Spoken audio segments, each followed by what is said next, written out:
Hi hello welcome to my channel friends. ಎಲ್ಲರೂ ಹೇಗಿದ್ದೀರಾ? ಎಲ್ಲರೂ ಚೆನ್ನಾಗಿದ್ದೀರಾ ಅಂದ್ಕೊಳ್ತಾ ಇವತ್ತಿನ ವ್ಲಾಗ್ನು ಕೂಡ ಸ್ಟಾರ್ಟ್ ಮಾಡ್ತಾ ಇದ್ದೀನಿ. ನಾನು ಸ್ವಲ್ಪ ಚೇಂಜ್ ಆಗಿದ್ದೀನಿ, ಸ್ವಲ್ಪ ಬದಲಾವಣೆ ಅನ್ನೋದನ್ನ ಮಾಡ್ಕೊಂಡಿದ್ದೀನಿ. ಅಂತ ಅಂದರೆ ನಾನು ಒಂದಿಷ್ಟು ಗುಡ್ ಹ್ಯಾಬಿಟ್ಸ್ನ ಫಾಲೋ ಮಾಡ್ಕೋತಾ ಹೋಗ್ತಿದ್ದೀನಿ.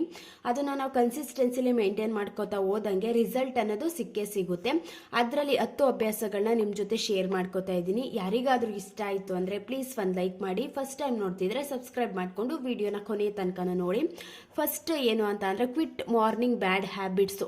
ಮಾರ್ನಿಂಗ್ ಬ್ಯಾಡ್ ಹ್ಯಾಬಿಟ್ಸು ಅಂತ ಅಂದರೆ ಇವಾಗ ಲೇಟಾಗಿ ಎದ್ದೇಳುವಂಥದ್ದಾಗಿರ್ಬೋದು, ಎದ್ದ ತಕ್ಷಣ ಫೋನ್ನ ಯೂಸ್ ಮಾಡ್ಕೊಂಡು ಕೂತ್ಕೊಳ್ಳುವಂಥದ್ದಾಗಿರ್ಬೋದು, ಎಕ್ಸಸೈಸ್ನ ಮಾಡ್ದೇ ಇರುವಂಥದ್ದಾಗಿರ್ಬೋದು. ಈ ರೀತಿ ಬ್ಯಾಡ್ ಹ್ಯಾಬಿಟ್ಸ್ನ ನಾವು ಯಾವಾಗ ಕ್ವಿಟ್ ಮಾಡಿ ಮುಂದೆ ಹೋಗ್ತೀವಿ ಚೇಂಜಸ್ ಅನ್ನೋದು ಆಗೇ ಆಗುತ್ತೆ.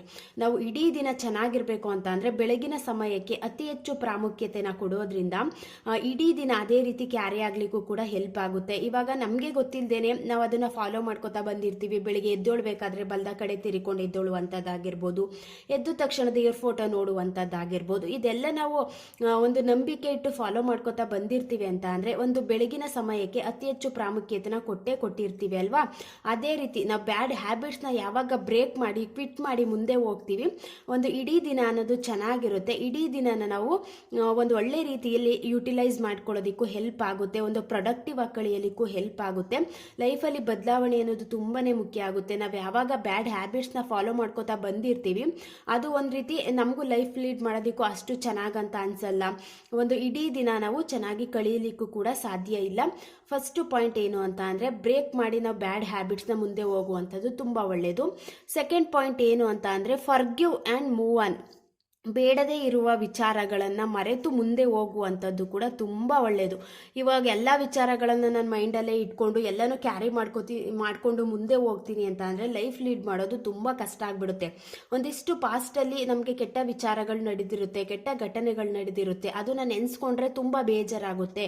ಒಂದು ನಮಗೂ ಕೂಡ ಮೈಂಡ್ ಅನ್ನೋದು ಅಪ್ಸೆಟ್ ಆಗುತ್ತೆ, ತುಂಬ ಲೇಜಿ ಆಗ್ತೀವಿ, ಯಾವುದೇ ರೀತಿ ಕೆಲಸ ಮಾಡೋದಕ್ಕೆ ಇಂಟ್ರೆಸ್ಟ್ ಅನ್ನೋದು ಬರೋದಿಲ್ಲ. ಅಂದಾಗ ಅಂಥ ವಿಚಾರಗಳನ್ನು ಮರೆತು ಮುಂದೆ ಹೋಗುವಂಥದ್ದು ತುಂಬ ಒಳ್ಳೆಯದು. ನಾವು ಕೂಡ ಬದಲಾಗೋದಕ್ಕೆ ಇದು ಕೂಡ ಹೆಲ್ಪ್ ಮಾಡುತ್ತೆ. ನಾವೆಲ್ಲ ವಿಚಾರಗಳನ್ನು ತಲೆಯಲ್ಲಿ ಇಟ್ಕೊಂಡು ಮುಂದೆ ಹೋಗ್ತೀವಿ ಅಂತ ಅಂದರೆ ಒಂದು ರೀತಿ ಕಷ್ಟ ಅನಿಸ್ಬಿಡುತ್ತೆ. ಒಂದ್ಸಲ ಬೇಜಾರು ಅನ್ನೋದು ಆಗೋದು ಕಾಮನ್ ಅಲ್ವಾ. ಅದಕ್ಕೋಸ್ಕರ ಬೇಡ, ಅದರಿಂದ ತೊಂದರೆ ಆಗ್ತಿದೆ ಅಂದಾಗ ಅದನ್ನು ಬಿಟ್ಟು ಮುಂದೆ ಹೋಗುವಂಥದ್ದು ತುಂಬ ಒಳ್ಳೆಯದು.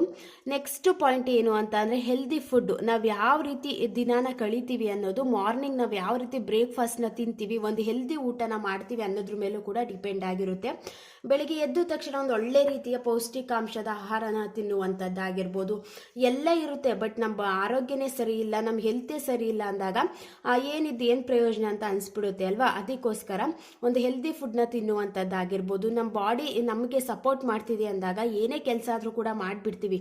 ಬಟ್ ನಮ್ಮ ಬಾಡಿನೇ ಸಪೋರ್ಟ್ ಮಾಡ್ತಿಲ್ಲ, ಆರೋಗ್ಯನೇ ಸರಿ ಇಲ್ಲ ಅಂದಾಗ ನಮಗೆ ಕೆಲಸ ಮಾಡೋದಕ್ಕೂ ಕೂಡ ಆಗೋದಿಲ್ಲ, ತೊಂದರೆಗಳಂತೂ ಜಾಸ್ತಿನೇ ಆಗುತ್ತೆ. ಅದಕ್ಕೋಸ್ಕರ ಒಂದು ಹೆಲ್ದಿ ಫುಡ್ನ ತಿನ್ನುವಂಥದ್ದು, ಒಂದು ಹೆಲ್ದಿ ಲೈಫ್ ಸ್ಟೈಲ್ನ ಮೇಂಟೈನ್ ಮಾಡ್ಕೋತಾ ಮುಂದೆ ಹೋಗುವಂಥದ್ದು ಕೂಡ ತುಂಬ ಒಳ್ಳೆಯದು. ನೆಕ್ಸ್ಟ್ ಪಾಯಿಂಟ್ ಏನು ಅಂತ ಅಂದರೆ ಸೆಲೆಬ್ರೇಟ್ ಸ್ಮಾಲ್ ಥಿಂಗ್ಸ್. ನಾವು ಇದನ್ನು ಮರ್ತೇ ಬಿಟ್ಟಿರ್ತೀವಿ. ಏನು ಗೊತ್ತಾ, ಚಿಕ್ಕ ಚಿಕ್ಕ ವಿಚಾರಗಳನ್ನು ನಾವು ಸೆಲೆಬ್ರೇಟ್ ಮಾಡೋದಕ್ಕೆ ಹೋಗೋದಿಲ್ಲ. ನೆಕ್ಸ್ಟ್ ಮಾಡೋಣ, ಇವಾಗ ಏನೋ ಒಂದು ಫಂಕ್ಷನ್ ಅಂತ ಇರುತ್ತೆ, ಅದನ್ನು ನಾವು ಸೆಲೆಬ್ರೇಟ್ ಮಾಡಲ್ಲ, ನೆಕ್ಸ್ಟ್ ಮುಂದೆ ಮಾಡೋಣ ಅಂತ ಹೋಗ್ತಿರ್ತೀವಿ. ಆ ಸೆಲೆಬ್ರೇಷನ್ ಮಾಡುವಷ್ಟರಲ್ಲಿ ಏನಾದರೂ ಒಂದು ತೊಂದರೆ ಆಗಿರುತ್ತೆ. ನಾವು ಚಿಕ್ಕ ಪುಟ್ಟ ವಿಚಾರಗಳನ್ನು ಯಾವಾಗ ಒಂದು ಖುಷಿಯಿಂದ ನಾವು ಒಂದು ಸೆಲೆಬ್ರೇಟ್ ಮಾಡ್ತಾ ಹೋಗ್ತೀವಿ, ಆ ಖುಷಿನ ನಾವು ಅನುಭವಿಸ್ತಾ ಹೋಗ್ತೀವಿ. ಬಟ್ ಯಾವಾಗ ಮುಂದೆ ತಳ್ತಾ ಹೋಗ್ತೀವಿ ಅದನ್ನು ನಾವು ಅನುಸರಿಸೋದಕ್ಕೂ ಆಗೋದಿಲ್ಲ. ಆ ಒಂದು ಖುಷಿನ ಎಂಜಾಯ್ ಮಾಡುವಷ್ಟರಲ್ಲಿ ಏನಾದರೂ ಒಂದು ತೊಂದರೆ ಬರುವಂಥದ್ದಾಗಿರ್ಬೋದು, ಏನಾದರೂ ಒಂದು ಪ್ರಾಬ್ಲಮ್ ಬರುವಂಥದ್ದಾಗಿರ್ಬೋದು, ಈ ರೀತಿ ಆಗಿಬಿಡುತ್ತೆ. ಆದಷ್ಟು ಚಿಕ್ಕ ಪುಟ್ಟ ವಿಚಾರಗಳಾಗಿರ್ಬೋದು, ಫ್ಯಾಮಿಲಿ ಫಂಕ್ಷನ್ಗಳಾಗಿರ್ಬೋದು, ಈ ರೀತಿ ಚಿಕ್ಕ ವಿಚಾರಗಳನ್ನು ಕೂಡ ನಾವು ಯಾವಾಗ ಒಂದು ಸೆಲೆಬ್ರೇಷನ್ ಅಂತ ಮಾಡ್ತಾ ಹೋಗ್ತೀವಿ ತುಂಬ ಖುಷಿ ಆಗುತ್ತೆ. ನಮಗೂ ಕೂಡ ಸ್ವಲ್ಪ ರಿಲ್ಯಾಕ್ಸ್ ಅನ್ನೋದು ಸಿಗುತ್ತೆ.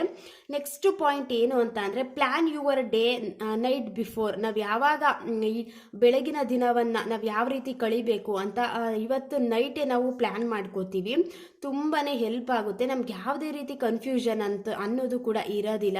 ಒಂದು ಯಾವ ರೀತಿ ಕಳಿಬೇಕು ಅನ್ನೋ ಒಂದು ಕ್ಲಾರಿಫಿಕೇಶನ್ ಅನ್ನೋದಿರುತ್ತೆ. ಯಾವುದೇ ರೀತಿ ಟೈಮ್ ವೇಸ್ಟಿಂಗ್ ಆಗೋದಿಲ್ಲ, ತುಂಬ ಚೆನ್ನಾಗಿ ಟೈಮ್ನ ಮ್ಯಾನೇಜ್ ಮಾಡ್ಕೋಬೋದು. ನಾವು ಯಾವಾಗ ಪ್ಲ್ಯಾನಿಂಗ್ ಅನ್ನೋದನ್ನ ಅನ್ನೋದನ್ನ ಮಾಡ್ಕೋತೀವಿ. ಬೆಳಿಗ್ಗೆ ಏನು ಮಾಡಬೇಕು, ಬೆಳಿಗ್ಗೆ ಯಾವ್ದ್ಯಾವ್ದು ಕೆಲಸ ಇದೆ ಅಂತ ಒಂದು ಕಡೆ ಲಿಸ್ಟ್ ಮಾಡ್ಕೊಂಡು ಇಟ್ಕೋತೀವಿ.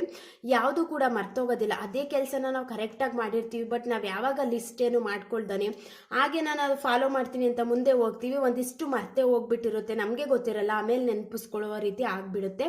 ನಾವು ಒಂದು ಬೆಳಗಿನ ದಿನವನ್ನು ಯಾವ ರೀತಿ ಕಳಿಬೇಕು ಅಂತ ನೈಟೇನೆ ಪ್ಲಾನ್ ಮಾಡ್ಕೊಳ್ಳೋದು ತುಂಬಾ ಇಂಪಾರ್ಟೆಂಟ್ ಆಗುತ್ತೆ. ಕೆಲಸ ಆಗಿರ್ಬೋದು, ಮನೆ ಕೆಲಸ ಆಗಿರ್ಬೋದು, ಹೊರಗಡೆ ಹೋಗಿ ಕೆಲಸ ಮಾಡುವಂಥರಾಗಿರ್ಬೋದು, ಎಲ್ರಿಗೂ ಕೂಡ ಹೆಲ್ಪ್ ಆಗುವಂಥದ್ದೇ.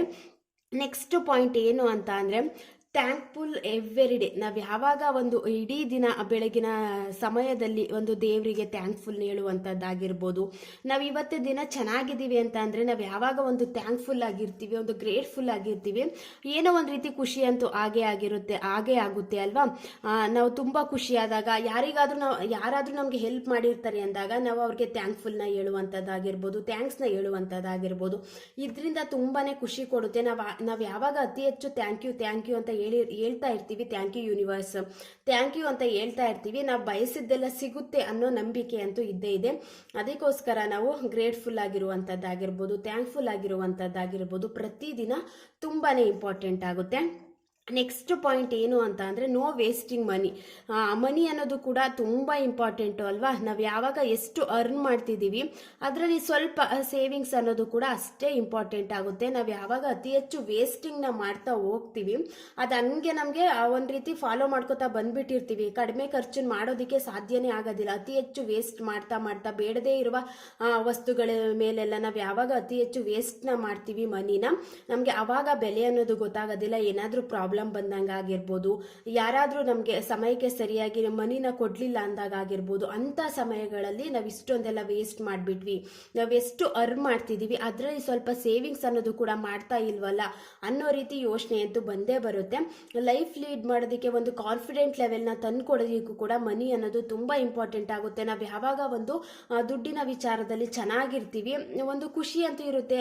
ನಾವೇನು ಪ್ರಾಬ್ಲಮ್ ಆದರೂ ಕೂಡ ಎಲ್ಲನೂ ನಾನೇ ಸಾಲ್ವ್ ಮಾಡ್ಕೋತೀನಿ, ಕಷ್ಟ ಅಂತ ಬಂದಾಗ ಒಂದಿಷ್ಟು ಮನಿ ಸೇವಿಂಗ್ಸ್ ಅನ್ನೋದನ್ನ ಮಾಡ್ಕೊಂಡಿದ್ದೀನಿ ಅನ್ನೋ ರೀತಿ ಇದ್ದೇ ಇರ್ತೀವಿ. ಬಟ್ ಯಾವಾಗ ಇದರಲ್ಲೂ ಕೂಡ ಫಿನಾನ್ಷಿಯಲಿ ನಾವು ತುಂಬ ಪ್ರಾಬ್ಲಮ್ ಆಗ್ತೀವಿ, ಆವಾಗಲೇ ಅತಿ ಹೆಚ್ಚು ಯೋಚನೆಗಳಾಗಿರ್ಬೋದು, ನೆಕ್ಸ್ಟ್ ಏನು ಮಾಡೋದು ಅನ್ನೋ ರೀತಿ ಒಂದು ಯೋಚನೆ ಬರ್ಲಿಕ್ಕಂತೂ ಸ್ಟಾರ್ಟ್ ಆಗುತ್ತೆ.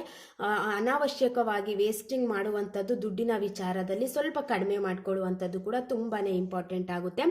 ನೆಕ್ಸ್ಟ್ ಪಾಯಿಂಟ್ ಏನು ಅಂತ ಅಂದರೆ ಬಿಲೀವ್ ಯುವರ್ ಸೆಲ್ಫ್. ನಮ್ಮನ್ನು ನಾವು ನಂಬಬೇಕು. ಫಸ್ಟು ನಮ್ಮ ಮೇಲೆ ನಾವು ನಂಬಿಕೆ ಇಟ್ಟು ಯಾವುದಾದ್ರೂ ಒಂದು ಕೆಲಸನ ಮಾಡ್ತೀವಿ ಅಂತ ಅಂದಾಗ ಅದನ್ನು ನಾವು ಸಕ್ಸಸ್ಫುಲ್ಲಾಗಿ ಮಾಡಿರ್ತೀವಿ.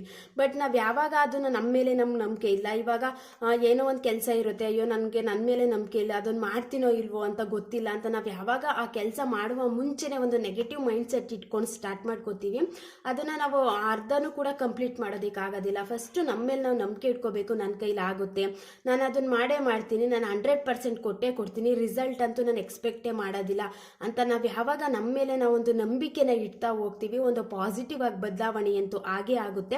ನಾವು ಫಸ್ಟ್ ನೆಗೆಟಿವ್ ಥಾಟ್ಸ್ ಇಟ್ಕೊಂಡ್ರೆ ಅದು ನಮಗೆ ಗೊತ್ತಿಲ್ಲದೇ ಒಂದು ನೆಗೆಟಿವ್ ಆಗಿ ನಡೀತಿರುತ್ತೆ. ಆದಷ್ಟು ಯಾವಾಗಲೂ ಒಂದು ಪಾಸಿಟಿವ್ ಆಗಿ ಯೋಚನೆ ಮಾಡುವಂಥದ್ದಾಗಿರ್ಬೋದು, ಒಂದು ಪಾಸಿಟಿವ್ ಥಿಂಕಿಂಗ್ ಅನ್ನೋದು ತುಂಬ ಹೆಲ್ಪ್ ಆಗುತ್ತೆ. ಒಂದು ಇಡೀ ದಿನ ಕಳಿಬೇಕು ಅಂತ ಅಂದರೆ, ಒಂದು ಇಡೀ ದಿನ ಖುಷಿಯಾಗಿ ಕಳಿಬೇಕು ಅಂತ ಅಂದರೆ ನಮ್ಮ ಮೇಲೆ ನಾವು ನಂಬಿಕೆ ಇಟ್ಟು ಕೆಲಸ ಮಾಡುವಂಥದ್ದು ಕೂಡ ತುಂಬ ಒಳ್ಳೆಯದು.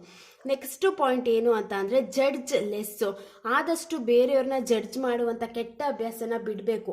ನಮಗೆ ಗೊತ್ತಿಲ್ಲದೇನೆ ನಮ್ಮಲ್ಲೇ ಒಂದಿಷ್ಟು ಪ್ರಾಬ್ಲಮ್ಗಳನ್ನ ಇಟ್ಕೊಂಡು ನಾವು ಬೇರೆಯವ್ರನ್ನ ಜಡ್ಜ್ ಮಾಡಲಿಕ್ಕೆ ಹೋಗ್ತಾ ಇರ್ತೀವಿ. ಆವಾಗ ಒಂದ್ಸಲಿ ನಮಗೆ ಅನಿಸುತ್ತೆ ನನ್ನಲ್ಲೇ ಇಷ್ಟೊಂದು ತೊಂದರೆ ಇದೆ, ನಾನು ಯಾಕೆ ಬೇರೆಯವ್ರಿಗೆ ಜಡ್ಜ್ ಮಾಡಬೇಕು ಅಂತ. ನಾವು ಯಾವಾಗ ಅದನ್ನು ಸರಿ ಮಾಡ್ಕೊತಾ ಮುಂದೆ ಹೋಗ್ತೀವಿ ತುಂಬ ಹೆಲ್ಪ್ ಆಗುತ್ತೆ. ನಮ್ಮಲ್ಲೇ ತೊಂದರೆಗಳನ್ನ ಇಟ್ಕೊಂಡು ಅವ್ರು ಹಿಂಗೆ ಇವ್ರು ಹಂಗೆ ಅಂತ ನಾವು ಯಾವಾಗ ಬೇರೆಯವ್ರ ಬಗ್ಗೆನೇ ಅತಿ ಹೆಚ್ಚು ಮಾತಾಡ್ತಾ ಇರುವಂಥದ್ದಾಗಿರ್ಬೋದು, ಬೇರೆಯವ್ರನ್ನ ಜಡ್ಜ್ ಮಾಡುವಂಥದ್ದಾಗಿರ್ಬೋದು, ಅವರಿಷ್ಟ ಅವ್ರ ಲೈಫು ಅವ್ರಿಗೆ ಹೇಗೆ ಲೀಡ್ ಮಾಡಬೇಕು ಅಂತ ಗೊತ್ತಿರುತ್ತೆ. ಬಟ್ ನಾವು ಯಾವಾಗ ನಮಗಿಂತ ಹೆಚ್ಚಾಗಿ ಬೇರೆಯವ್ರನ್ನ ಜಡ್ಜ್ ಮಾಡೋದಕ್ಕೆ ಹೋಗ್ತೀವಿ, ನಮ್ಮಲ್ಲೇ ನಾವು ಒಂದಿಷ್ಟು ಪ್ರಾಬ್ಲಮ್ನ ಸರಿ ಮಾಡ್ಕೊಳ್ಳೋದಕ್ಕೆ ಸಾಧ್ಯನೇ ಇಲ್ಲ. ಮೊದಲು ನಾವು ಚೇಂಜ್ ಆಗಿ ನೆಕ್ಸ್ಟ್ ಬೇರೆಯವ್ರನ್ನ ಜಡ್ಜ್ ಮಾಡುವಂಥದ್ದು ಕೂಡ ತುಂಬ ಇಂಪಾರ್ಟೆಂಟ್ ಅಂತೂ ಆಗೇ ಆಗುತ್ತೆ ಅಲ್ವಾ. ಬೇರೆಯವ್ರನ್ನ ಜಡ್ಜ್ ಮಾಡುವಂಥ ವಿಚಾರದಲ್ಲಿ ಅದನ್ನು ಕಡಿಮೆ ಮಾಡ್ಕೊಳ್ಳುವಂಥದ್ದು ಮಾಡ್ಕೊಳ್ಳುವಂಥದ್ದು ಕೂಡ ತುಂಬ ಒಳ್ಳೆಯದು. ನೆಕ್ಸ್ಟ್ ಪಾಯಿಂಟ್ ಏನು ಅಂತ ಅಂದರೆ ಸೇಯಿಂಗ್ ಟು ಎಸ್ ಎವ್ರಿಥಿಂಗ್. ಎಲ್ಲ ವಿಚಾರಗಳಲ್ಲೂ ಕೂಡ ಎಸ್ ಅಂತ ಅಂದ್ಕೊಂಡು ತುಂಬ ಒಂದು ಕಷ್ಟ ಆಗಿರುತ್ತೆ, ಅದನ್ನು ನಾವು ಸರಿಯಾಗಿ ಮಾಡೋದಕ್ಕೆ ಆಗ್ತಿರಲ್ಲ, ಅವ್ರ ಕೈಲಿ ಕೆಪಬಿಲಿಟಿ ಇರೋದಿಲ್ಲ ಅಂಥ ವಿಚಾರಗಳನ್ನು ಕೂಡ ಬೇರೆಯವ್ರಿಗೆ ಬೇಜಾರಾಗುತ್ತೆ ಅಂತ ಅಂದ್ಬಿಟ್ಟು ಎಸ್ ಅಂತ ಅಂದ್ಕೊಂಡು ಮಾಡುವಂಥದ್ದಾಗಿರ್ಬೋದು. ಈ ಮಿಸ್ಟೇಕ್ನ ತುಂಬ ಸಲ ಮಾಡ್ತಿರ್ತೀವಿ. ಇವಾಗ ಒಂದು ಹೌಸ್ ವೈಫ್ ಆಗಿ ಮನೇಲಿದ್ದೀವಿ ಅಂತ ಅಂದ್ರೂ ಕೂಡ ಏನೂ ಆಗ್ತಿರಲ್ಲ, ಅಂಥ ತೊಂದರೆ ಇದೆ ಅಂತ ಅಂದಾಗಲೂ ಕೂಡ ಮನೆಯವ್ರಿಗೆ ಬೇಜಾರಾಗುತ್ತೆ ಅಂತ ಸರಿ ಮಾಡ್ತೀನಿ ಅಂತ ಮುಂದೆ ಹೋಗುವಂಥದ್ದಾಗಿರ್ಬೋದು. ಕೆಲವೊಂದು ವಿಚಾರಗಳನ್ನ ನಮ್ಮ ಒಪಿನಿಯನ್ನ ನಾವು ಡೈರೆಕ್ಟಾಗಿ ಹೇಳೋದ್ರಿಂದನೂ ಕೂಡ ನಮಗೆ ಹೆಲ್ಪ್ ಆಗುತ್ತೆ, ನಮಗೂ ಕೂಡ ಒಂದು ಪಾಸಿಟಿವ್ ಆಗಿ ಚೇಂಜಸ್ ಅಂತೂ ಹಾಗೆ ಆಗುತ್ತೆ. ನಾವು ಯಾವಾಗ ನಮ್ಮ ಕೈಲಿ ಆಗ್ತಿಲ್ಲ ಅಂದರೂ ಕೂಡ ಬೇರೆಯವ್ರಿಗೆ ಬೇಜಾರಾಗುತ್ತೆ ಅಂತ ಎಲ್ಲ ವಿಚಾರಗಳನ್ನು ಎಸ್ ಅಂತ ಅನ್ಕೊಂಡು ಮುಂದೆ ಹೋಗ್ತೀವಿ. ನಮ್ಮ ಬಗ್ಗೆ ನಾವು ಅತಿ ಹೆಚ್ಚು ಯೋಚನೆ ಮಾಡೋದಕ್ಕಂತೂ ಸಾಧ್ಯ ಇಲ್ಲ. ಆದಷ್ಟು ನಮ್ಮ ಕೈಲಿ ಆಗ್ತಿಲ್ಲ ಅಂದರೆ ಆಗ್ತಿಲ್ಲ, ಬೇರೆಯವ್ರಿಗೆ ಬೇಜಾರಾಗುತ್ತೋ ಬಿಡುತ್ತೋ ಗೊತ್ತಿಲ್ಲ, ಫಸ್ಟು ನಮಗೆ ಅದನ್ನ ತೊಂದರೆ ಆಗ್ತಿದೆ, ಅದರಿಂದ ನಂಗೆ ತೊಂದರೆ ಆಗ್ತಿದೆ, ಆ ಕೆಲಸ ಮಾಡಿದ್ರೆ ನನಗೆ ಅತಿ ಹೆಚ್ಚು ಎನರ್ಜಿ ಲಾಸ್ ಆಗ್ತಿದೆ, ನನಗೆ ನಾನು ಟೈಮ್ ಕೊಟ್ಕೊಳ್ಳೋದಕ್ಕೆ ಆಗ್ತಿಲ್ಲ ಅಂತ ಅಂದಾಗ ಅಂಥ ವಿಚಾರಗಳನ್ನು ಕೂಡ ನಾವು ನೋ ಅನ್ನೋದನ್ನ ಕಲ್ತ್ಕೋಬೇಕು. ಬೇರೆಯವ್ರಿಗೆ ಏನೋ ಬೇಜಾರಾಗುತ್ತೆ, ಬೇರೆಯವ್ರಿಗೆ ತೊಂದರೆ ಆಗುತ್ತೆ ಅಂತ ಎಲ್ಲ ವಿಚಾರಗಳನ್ನು ಎಸ್ ಅಂತ ಅಂದ್ಕೊಂಡು ಹೋಗ್ತಿದ್ರೆ ನಮ್ಮ ಬಗ್ಗೆ ನಾವು ಕಾನ್ಸಂಟ್ರೇಷನ್ನ ಕಮ್ಮಿ ಮಾಡಿಕೊಂಡು ಅತಿ ಹೆಚ್ಚು ಬೇರೆಯವ್ರ ಬಗ್ಗೆ ಥಿಂಕಿಂಗ್ನ ಜಾಸ್ತಿ ಮಾಡ್ಕೋತಾ ಮುಂದೆ ಹೋಗ್ಬಿಡ್ತೀವಿ. ಆವಾಗ ನಮಗೆ ಒಂದು ಲೈಫ್ನ ಲೀಡ್ ಮಾಡೋದು ಕೂಡ ಕಷ್ಟ ಆಗುತ್ತೆ. ಒಂದಿಷ್ಟು ಬದಲಾವಣೆ ಅನ್ನೋದನ್ನ ಮಾಡಿಕೊಂಡಾಗ ಒಂದು 10 ರೀತಿಯ ಚೇಂಜಸ್, ಗುಡ್ ಹ್ಯಾಬಿಟ್ಸ್ ಅಂತಲೇ ಹೇಳ್ಬೋದು, ಸ್ವಲ್ಪ ಬದಲಾವಣೆಯಂತೂ ಆಗೇ ಆಗುತ್ತೆ. ನಾವು ಯಾವಾಗ ಒಂದು ಕನ್ಸಿಸ್ಟೆನ್ಸಿ ಮೇಂಟೈನ್ ಮಾಡ್ಕೊತ ಅದೇ ರೀತಿ ಲೈಫ್ ಸ್ಟೈಲ್ನ ಲೀಡ್ ಮಾಡ್ತಾ ಹೋಗ್ತೀವಿ, ಹೆಲ್ಪ್ ಅಂತೂ ಆಗೇ ಆಗುತ್ತೆ. ನಾನು ಕೂಡ ಚೇಂಜ್ ಆಗಲಿಕ್ಕೆ ಈ 10 ಪಾಯಿಂಟ್ಸ್ಗಳು ನನ್ನ ಲೈಫಲ್ಲೂ ಕೂಡ ತುಂಬ ಹೆಲ್ಪ್ ಆಗಿದೆ ಅಂತಲೇ ಹೇಳ್ಬೋದು. ಇವತ್ತಿನ ವ್ಲಾಗ್ ಏನಾದರೂ ಇಷ್ಟ ಆಯಿತು ಅಂದರೆ ವಿಡಿಯೋಗೆ ಒಂದು ಲೈಕ್ ಮಾಡೋದನ್ನ ಮರಿಬೇಡಿ. Thank you for watching. Next ವ್ಲಾಗಲ್ಲಿ ಸಿಗ್ತೀನಿ.